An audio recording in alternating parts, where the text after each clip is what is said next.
দুখু মাঝি নামটা হয়তো এখন অনেকেরই পরিচিত। অনেকে ডাকেন গাছ বাবা নামে, আবার ছোটরা বলেন গাছ দাদু। হ্যাঁ, ঠিকই ভাবছেন, ইনি পদ্মশ্রী দুখু মাঝি মহাশয়, যিনি পুরুলিয়ার রুখাসুখা মাটিতে ঘটিয়েছেন সবুজ বিপ্লব। তিনি লাগিয়েছেন 5,000-এরও অধিক গাছ। গাছ লাগিয়েই শেষ নয়, তিনি যত্নে তাদের বড় করে তুলেছেন। ওনার এই অসামান্য কীর্তির জন্য ভারত সরকারের দ্বারা সম্মানিত হয়েছেন পদ্মশ্রী পুরস্কারে। পরিবেশ রক্ষার জন্য তিনি মনোনীত হয়েছেন। পুরুলিয়া জেলার বাঘমুন্ডির সিন্দ্রি গ্রামের বাসিন্দা উনি। ছোট থেকে অভাব অনটন ছিল যার নিত্যসঙ্গী, তাই আর পড়াশোনা বেশি দূর এগোতে পারেননি, কিন্তু মানবিকতার পথে অনেকাংশেই তিনি এগিয়ে জীবনের বেশিরভাগ সময়টা গাছ পরিচর্যার জন্যই দিয়েছেন। শুধু গাছ লাগানো নয়, তাকে রক্ষা করা, পরিচর্যা করা, বড় করা, এটা আরও বড় দায়িত্ব। কম বয়স থেকেই উপলব্ধি করেছিলেন গাছ মানুষের জীবনে কত উপকারী।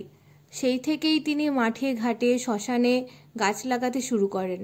দুখু মাঝি যেখানেই ফাঁকা জায়গা দেখতে পেতেন সেখানেই চারা গাছ পুঁততেন আর তার পরিচর্যা করতেন।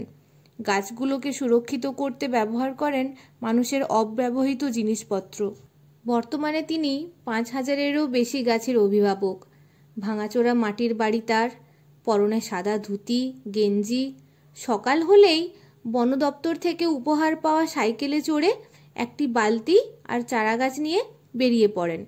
ফাঁকা জায়গা দেখলেই চারা গাছ লাগিয়ে ফেলেন। বাঘমুন্ডির অনেক জায়গাতেই ওনার গাছ লাগানো দেখতে পাবেন। স্থানীয় বিদ্যালয়গুলিতে গিয়েও শিশুদের তিনি বোঝান গাছ লাগানোর উপকারিতা। ভালো থাকবেন দুখু মাঝি।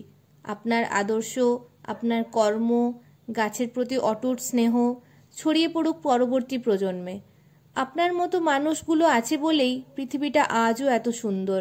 সত্যিই আপনি বলতে পারেন, এ বিশ্বকে শিশুর বাসযোগ্য করে যাব আমি। নবজাতকের কাছে এ আমার দৃঢ় অঙ্গীকার। আজকের মতো এইটুকুই। ভালো থাকুন, সুস্থ থাকুন, অন্যকে ভালো রাখুন। ধন্যবাদ।